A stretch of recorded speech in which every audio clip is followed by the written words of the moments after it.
Hello and welcome back to my Minecraft Vanilla series. Just in the latest snapshot, which is W25W13A or B or whichever it is, or I'll probably get it mixed around anyway. But it's the latest snapshot, and I just wanted to go over a few things. Now we've beaten the Ender Dragon, I can just lay back for a bit. Ooh, my light's just turned on. And go over a few mechanics I haven't really ever used much, or don't use much in Minecraft. But I really think I should do. One thing I haven't really covered much is maps. Now maps are very interesting and we'll get to it in a bit, but another thing I want to actually explain is if we actually get some more reeds, which we should have plenty of. We also need some iron, which we can get, and some redstone, which is here. And then we also need gold and the iron. Right, so let's have a look. Let's just jump in. Go down to my little room here, and there we go. So to make a map, well actually no, we won't make a map first, we'll make something called a compass first. Now this is a very interesting item. As you may hear, it's just a bit of iron ingots in a redstone, and well, a bit of redstone in the middle, and that gives you a compass. And what this does is, this is a very little handy way if you want to find original spawn. So if you're ever wanting to find where you originally spawned from, you can actually head over in that direction and find it. So my original spawn is over in that direction that way, so I came over from that general direction. And it's more for, I don't know the reason why you want to do it, but I guess if something really happened to you and you know, your bed gets blown up and your bed's obstructed or whatever, you'll actually get put back at the original spawn. So I guess it's a way you can actually mark out where your spawn is and then point at the spawn which direction your main base is. Unless obviously you made your spawn quite close to your base quite close to your home, your spawn point. Now the compass can be turned into what we call a map. Now this is how you craft it. I found the map that I actually used at the stronghold. But this one is how you craft it on its own. Now, in old Minecraft, as soon as you used to craft this, it used to automatically open up, but this one actually changed the mechanic where it's actually a blank bit of paper. It's just an empty map. Until you right-click, it won't actually do anything. Now, if I stand over by my home, and I right-click, oh, well, not the door, boom. What it'll do, it'll open up, and it won't actually focus on where I am now is not the centre bit. It actually focuses on the centre of the chunk. So as you can see here, oops, I got a zombie. Just want to have a little chat with me. Hello. What it'll do is it will actually spawn a specific chunk, and I think the centre of it is just over here, like right about here is the centre of the map. And what it does is it generates an automatic map around you of the area. Now the way it used to work is you used to create like a massive, I think it was like 9 chunk area, and you have to actually go and explore it, but they've actually reduced it down some more. What the cool thing is you can do with this is it's kind of like a 3D effect, so it actually pops out here the way it's rendered. So we're having a bit of a show here. Little zombies wanting to have a little pie. Oh, there's another one. You can stop coming now. So it gets really interesting, and the cool thing is, all in the old maps, blocks didn't used to get updated, so it was just basically how it was vanilla, you know, I won't say randomly generated, but how it was generated, it would not change. It didn't matter if you blew a massive hole in it, it wouldn't matter, but these are actually updated real time. So if I got rid of, say, this tower, it'd actually show up on this map, so you can tell, okay, this is my tower, this is my blacksmith over here, and you can actually see the little red square there because that's actually open to the sky and that's lava, and it's really kind of cool. So you can actually map out your entire area and do some really cool stuff with it. Now another thing you can do is you can actually make another item called a if I actually remember how to do this, I think, is it like this, and this is a clock. I don't know if I've actually made one of these before, let me just check. It'll be a misc otherwise, so let's have a look. Never stuff. No. Okay, and what this is, it actually tells you the time of day, which is really kind of handy. So at the moment you can tell it is nighttime, and it actually rotates around with you. So this clock in your hand is animated. So in the HUD and in your hand, it'll actually slowly turn, and it gives you an indication when it's night time. So if you don't want to actually come out at night, and you're down underground, you can't actually see access to data. It actually lets you know when it comes daytime, so you can actually judge it and come out, and it's like a little clock. But I don't use it as much because the fact of I usually have either Ray's Minimap installed, so with the dynamic lighting, so it automatically adjusts when it's day. And the fact of it's not really that dangerous as it used to be in the old Minecraft anymore. Before you want to actually know when it was daytime, just so the fact of you didn't actually get jumped on by a couple of creatures. And as you can see, it's slowly turning away. Now what I'm going to do is I'm going to make another map, and we're going to go over a bit further and then generate a new piece of a new area. Well, not really a new area for me, but you know what I'm saying. So if we do this, spread them out, we can actually get quite a bit of sizable chunk on the maps. But then we put compass in the middle, we can actually get a couple of empty maps. And then I'll show you another cool feature what you can actually do with these as well. So let's just head over to a bit where we haven't actually opened up. So if I wanted to go down this way, just over the other side of my mine over here, and it's going to be a bit dangerous, but hey, I'm always up for... Oh, hello, Skelly. Oh, you dropped... Wow, you dropped plenty of armour. Wow, I've never actually known mobs to drop more than one armour before. I always thought they'd drop... Wow. Well, more than one. It's usually just like one. It's never usually two. Maybe I was just lucky. Can I just... Right, I need to eat something. We've got another skeleton heading this way. Right, so where are we? We... off the map. Yeah. You'll know when you're off the map because your little icon there turns into a little circle. Oh, looks like I'm getting attacked. Do you mind? Stupid zombies.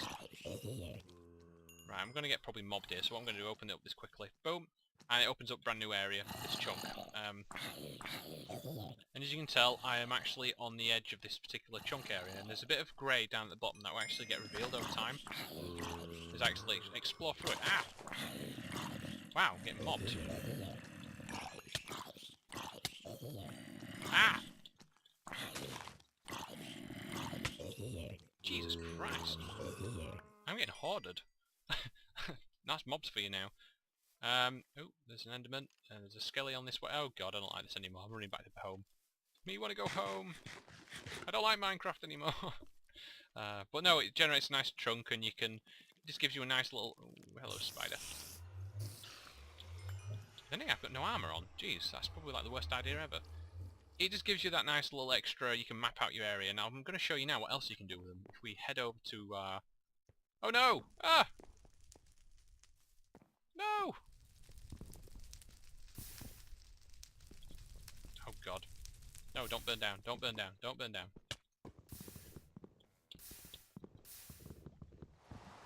Oh, saved by the rain. If we actually go inside, that's no problem with lava. If we actually take one of these picture frames off, like that one, and we put it back up, this one for instance, boom, and then we right click on it, what it'll do, actually frame the map. So if I actually do this, not that one, yeah, I want the other map, map 2, 1, oh, is that gonna, no, that's not updating, that's weird. How's that not doing that? Right, that's kind of bugged out slightly actually. But what you can do is you can just frame the maps on the wall. So if I put it there, you'll actually have the map, and it'll actually show you where you originally were at the time, when you place the map obviously. But kind of little neat features. You can have like a massive map room, and you can just plan where you want to go. I think it'd be more cool for the multiplayer servers, because you can just have a massive map room, and you can just have all the different pieces wherever he is. So if I put... So we've got a skeleton just wanted to come out. Yeah, you can die. So if I wanted just to hang this here and put it in, it's not working at the moment, but I think if I relog it'll probably work. But you know, it adds a lot of cool features, and I've got 2 armour. Wow, that's kind of cool. Right. Now the second thing I wanted to do in this little episode quickly, and I wish it wasn't raining, but there's nothing I can do about that unfortunately, is I want to move my farm. Now, as you can see, I've destroyed it, but I haven't replaced it. Now, I was thinking of a nice area would actually be down there. But unfortunately there's no bridge to, well there is, but I'd have to walk all the way around. But what I'm thinking of doing is putting another bridge down here, and then having that area there as my little farm area. Which I think would be kind of nice and neat, but I need to get myself situated and sorted out and clear my mess up. I always seem to get a mess, which is always a bit of a shame, but yeah, I can do that off camera as always, and I'll be back when I'm ready. Ah, what a lovely morning. Just been asleep, the rain stopped so as coincidentally, and I've got everything I need now to actually do my little farm area. Now I'm going to put it over there, it's out of the way. I want this area here for a little project I've got to do. Although I don't know if I want to change that. No, I don't know. I'll have to think about that. But I want to actually put my farm over here. But we've got all these trees in the way, so I'm going to have to chop them all down. I think I'll do off camera just for the fact of it saves time and I don't have that long left. And then we can get on setting out the way it wants to look. Now I've got an idea in my head, but it's not always going to be the exact same as when you actually put it out and put it into practice. Sometimes it doesn't look right, but we can go with that. So I'm going to chop down these trees. I'll probably also flatten some of the bits of land out as well, and then extend some of it, and we can go through there. Well, here we are. This is the design I've got set up. I know I was going to clear the area out and then go through the process of actually building it, but I thought I'd build it first and then explain how it's going to work. So what we have here is a 5 wide area for each bit of crop I'm going to have. So I'm going to have you're going to have like potatoes in one, wheat in the other, and carrots in another one. And then what's going to happen is down here in each one of these little corners, a little 5 wide area, is going to be deployers, and in these not deployed, dispensers, and each one of these dispensers there is water buckets. Now the way dispensers work with water buckets is if you have a bucket of water in there and you give it a redstone signal, it'll click and then it'll dispense the water out on top, so there'll be a water source block here, and then obviously the water will flow down this gap either side and actually go onto the bottom. Now when we've got wheat or any kind of plant crops here, what it'll do, the water will actually upturn them into their item form and actually push them down, and then they're going to go into the bottom of here. And they're going to fall into top of these hoppers, which I've gone and made quite a few of them. I think I made about 20 in total. And the way the hoppers work is they're actually interconnected at the moment. So this one here is connected to this one, and this one's connected to that one. And then they're going to send the items all the way down, all the way to this point here. Now I've actually got a little hole here, so we can just head down. And then what we can see here is there's a chest, and there's another hopper there, and it comes down and deposits stuff into the chest. Now I'm going to show you how this works, and I've got some iron in there because I was testing it to make sure it works. But if I come over here and just chuck loads of iron into the hoppers, doesn't matter where particular, what's going to happen is all these items are going to get actually flow down. So if I just finish off by throwing some more in, and then shut the stack in, boom. You notice all the items disappear, and what actually happens, and this is a really cool thing about hoppers, is it actually filters the items down, so you will actually see them slowly and surely getting deposited into this chest. So what the whole idea is, a push of a button, in my case, it's going to activate these dispensers, and it's going to push all the items down and fall into the hoppers, and then they're just going to all automatically get put into the chest down there. And that is probably the most automatic system I can think of. The only thing I don't think I can do is actually automatically plant the items, which is a bit of a shame, but it'll work. And underneath each one of these wooden blocks here, these vertical blocks, is water. Now, the reason for that is to actually keep the soil hydrated, because the way it works in Minecraft now, if the soil's not hydrated, then the soil will actually turn back to the way it was before. So the unhoed soil would actually just turn back into a dirt block, basically.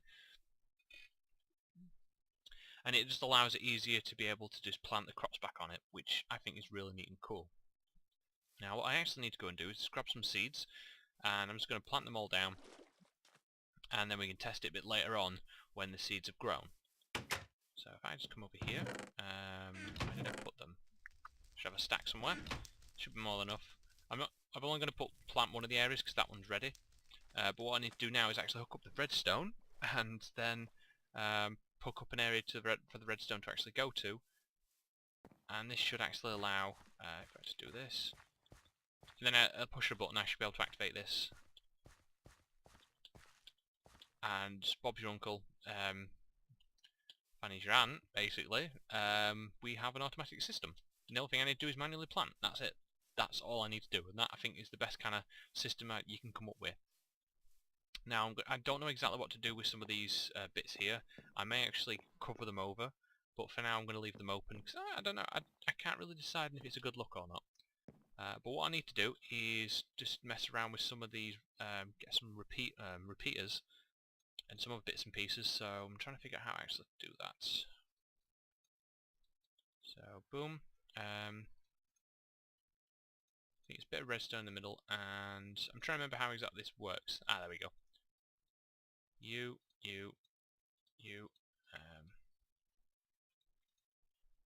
Oh, need another one. So I think I need a few of these. I'm going to need 6 in total. So I'm going to need another 4 more of them. There we go. Boom, boom, boom. And then we've got 6. And then what we need to do is actually hook these repeaters up to these blocks.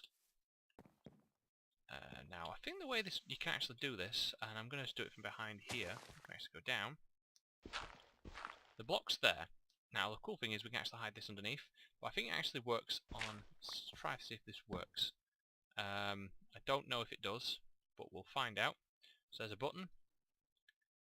We'll put it here. Ah, it does work. Nice.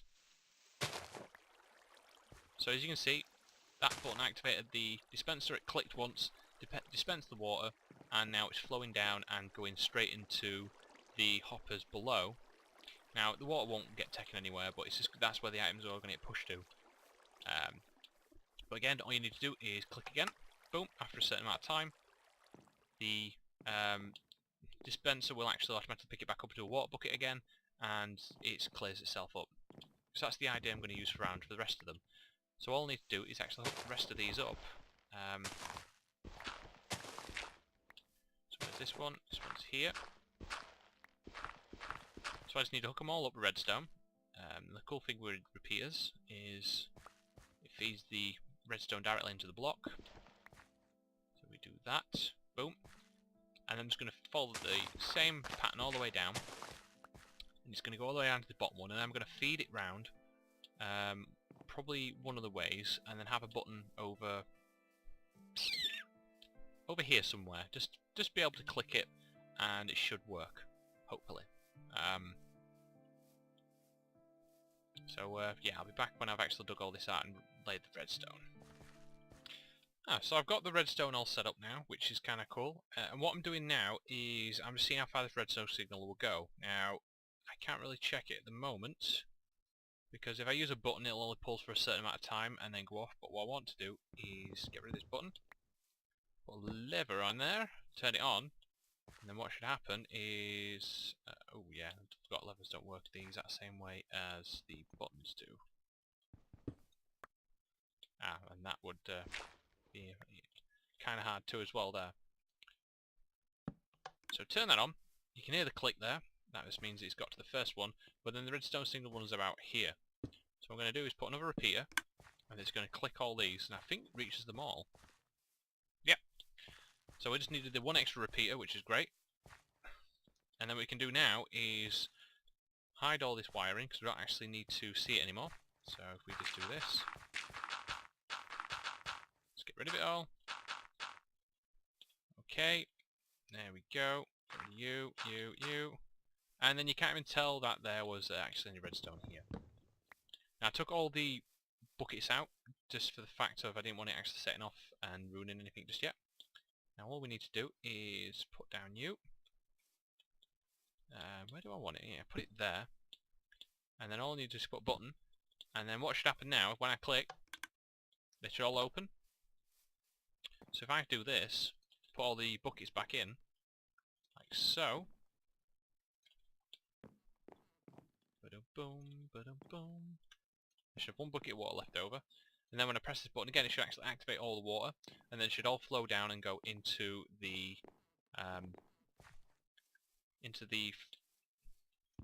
hoppers and go. So boom. Yep, so there you go. They're all getting popped off. Push down. Go straight. Oh, no, I didn't want to do that. Just throw them in there. In there. They're all working, as you can see. Very nice. And then if we click it again, boom, it should turn them all off. There you go. All the water disappears. And all this area is still nice and done. And if we go down here, we should actually have all our seeds left. There we go. There's our stack of 64 seeds. Nice. So that is a really good system. I'd say I came up with the idea myself, but I've got a feeling someone probably already bet me to the idea. But you never know. But I think that's a nice little system, that. There still needs some decorative touches on it to finish it off, but apart from that, I really do think that is perfect. Now what I'm going to do is put down a crafting table. Well, I've got one here, but I'm going to put a crafting table down, and then I'm going to put chests each bit. So, we put down the crafting table like there, and then what I'm going to do is make 3 chests. Like so, and then put them down at each bit, so wheat, carrots and potatoes. I'm going to put signs as well, but at least what we can do, any excess seeds we can put in there, and then this can grow. We can come back later on, and when it's grown we can actually open it up. So what I'm going to do is I need to go grab some potatoes, which we don't have that many of unfortunately, but we do have bone meal, so this is actually coming quite handy. So I'm going to go over, get some of the carrots and the bone meal.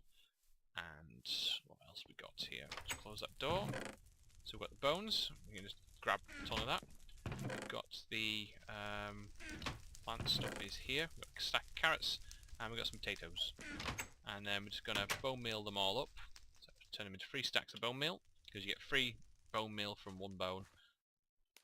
And if we go over here and plant down all the carrots. Now I do have a hoe. So we just do this. As you can see, the ground's getting all nice and hydrated, which is all neat. And then we just plant the carrots. Boom, boom, ba-da-da-dum, ba-dum, ba-dum-dum-dum. Now, for demonstration purposes, I'm going to bone meal them all up, and then show you how it works. Aha! So, there we go. We've got all them. I've only got that many potatoes, so that kind of didn't work out as planned, but we've got all the carrots all bone meal, we've got all the wheat bone meal, but because the way bone meal works now, it took me, to actually bone meal all these, it took me nearly 2.5 stacks of bone meal, which is really quite a lot. But that's the bone meal nerf. But luckily enough, if you can see, all these carrots are full, all the wheat's full and that, so let's just go over here, give this a nice little test. Actually take out any... Did I take the iron out? Set this chest here. Boom. Okay. Let's just give this a nice little whack. Boom. You'll see the water comes down. It uproots all the wheat and anything else. Doesn't get stuck on the side or anything else. It keeps it all in the centre, which I think is amazing. And don't have any loose. And it's just going to drop them all down. So once... Oh, there's 1 carrot there. No, that's okay. That's fine. Just chuck that in. There we go. Right. And then we run back over. Click again. Turns them all off. And then we can go down and watch our yield of crops just come into play. Look at that. 18 wheat. We've got 13 seeds. Got some potatoes coming in. And got some poisonous potatoes. Now I believe we've still got quite a lot coming down, but I think it's filtering them 1 by 1, so we should end up with a lot more. Yep, all the seeds coming in now. So in a few minutes, we should have all the seeds back we had, plus any extras. As you can see, we're gaining it all back. We've got 16, we've even got some poisonous potatoes, so then I can go back up now and plant them all up.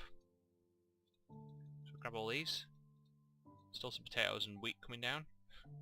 Oh, that is it's a slow system, but it's an effective system. I really do actually like it. Boom. There we go. Right. That's the automatic farming part. Well, the automatic harvesting part, I've got to say. If I said farming, then it means everything gets done itself. Now, I'm tempted to put a roof on it, but for now I'm going to leave it like it is. But this has been my little episode for you. I'm going to put a nice little pathway in. I've also got to do a reed farm, or sugar cane, whichever way you want to look at it. We can do that next episode. So this has been a very interesting one for me, especially getting into redstone. I hope you've enjoyed. Thanks for watching. Please rate, subscribe, comment as always. And if you have any hints or tips, or if you got any suggestions of me altering this or anything like that, then let me know, and I would be glad to hear any of it. Until then, guys, catch you all later. Bye.